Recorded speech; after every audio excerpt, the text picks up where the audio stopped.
Pagalvokit, kiek kostiumų, suknelių, palaidinių ir marškinių kas savaitę tenka išvalyti švaros centro moterims po spindinčių visų mūsų chorų pasirodymų.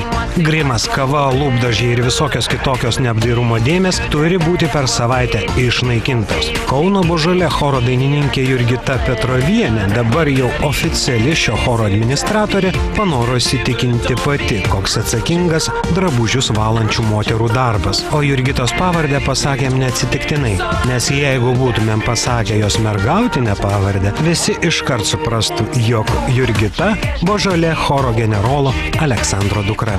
Dabar jau žinote, tad metas parodyti ištrauką iš grupės Mink taką vaizdo klipo.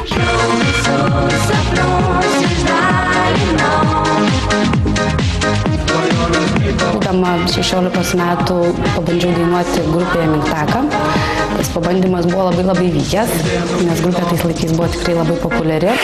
Kaip ir dera muzikanto šeimoje, dukros vaikystės žaidimo aikštelė buvo scenos užkulisiai, o likęs laisvalaikis prabėgo su smuiku ir pianinu, nes Jurgita ir vėlgi kaip dera muzikanto dukra iš Kauno mokėsi Naujalio muzikos mokykloje. Visgi muzikantės karjerai nebuvo lemta išsipildyti.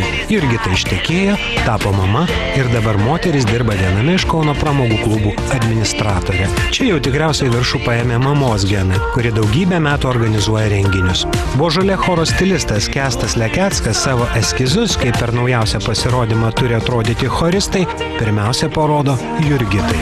Šitaip mes rengiamės pirmą laidą ir kiekvieną laidą būnam, himną patį pirmą dainuojamės tokiais sudarys. Mūsų spalva Božolė tai toks iš tikrųjų buvo iššūkis, net aš skambinau someljė, pažįstamai klausiau, kokia iš tikrųjų ta spalva, tai vis tik tai tas Božolė regionas turi raudoną Božolė spalvą, net burokėlių spalvos ir turėtų vadintis Božolė nuo avių, bet iš tikrųjų tai tas Božolė vynas būna visokių spalvų, nuo šviesių visai rožinių iki šviesių šampaninių. Stengiamės tą pavadinimą pateisinti tiek spalva, tiek visų charakterių. Kęstas atvirauja, kad ne visada jo sukurti drabužiai priimami be kaprizų. Teko ir porą verkiančių chorisčių raminti ir įtikinėti, jog jos atrodo puikiai. Na, moterys yra moterys, taikiai konstatuoja visokių ambicijų matęs dizaineris. Kęstui šie chorų karai gana naujas iššūkis. Scenos žvaigždės, virėjus, netgi jėgos struktūras aprengęs dizaineris chorų įvaizdį kuria bene pirmą kartą. Bet svarbiausia, kad jam tai labai patinka. Scenoje Kauno rajono Božolė choras vadovaujamas grupės Rondo. Palaikykite juos trumpuoju telefono numeriu 1670.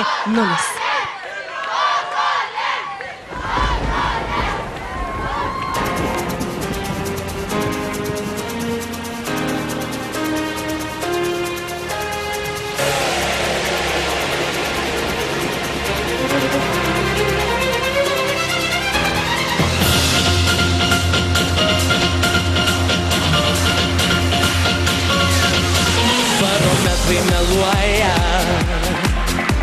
jau niaukiasi dangus ir laikrodžiai vėluoja, dėl artinos lietus. Jos ves mes išeisim, lygiai pusę 4, pirmą kartą istorijoje, vykstam oficialiu lietum. Lietum diena, halleluja, lietum diena, diena, lietum diena, halleluja, tai bus lietaus daina.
Tai buvo Kauno Božolė choras ir jų generolai legendinė grupė Rondo.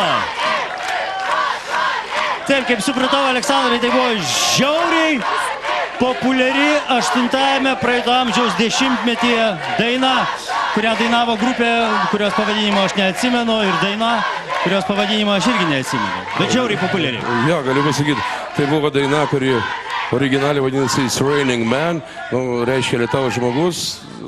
Mums irgi labai patiko šitą dainą, dėl to mes ir pasirinkome ją šį vakarą į savo repertuarą. Žiauriai gerai buvo. Pasižiūrėkime, ką apie tai pasakys komisija. Kastyti, jūs jau apsipratot teisėjo kėdėje. Prašau, pradėkime nuo jūsų.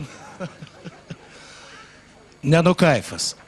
Klausykit, antras pasirodymas šiandien ir vėl tokia choreografija. Aš pagalvoju, man reiktų tarp jūsų atsidurt. O kas trukdo? No.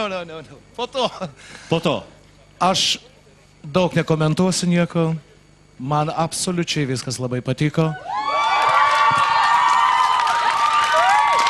Ačiū labai. Kaunas trečią kartą iš eilės, ar ne? Ačiū, Kastyti. Edmundai? Pradžioje solistai šaunuoliai. Vat ką reiškia dainuot, ne kaip buvo ten su truputėlį, atrodo, užkietėję viduriai buvo pasolista. O pabaigoje? O čia buvo gerai, viskas atėjo, padarė savo, atidainavo, dėjo, parodė, gale mergytė irgi glenciuką uždėjo. Porą natyčių ten pabaigoje buvo, galvoju, viskas jau stygas. Išspjaus, bet kažkaip tai viskas baigėsi gerybiškai. Kad iš tikrųjų užkietėjo viduriai. Gali būt. Bet čia buvo to, ko aš laukiu. Ačiū! Ačiū Kristina! labai.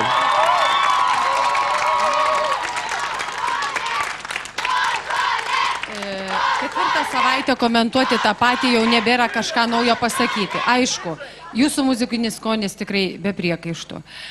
Choreografija, kaip visada. Bet aišku, stipriausia pusė tai yra visgi jūsų aranžuotojas.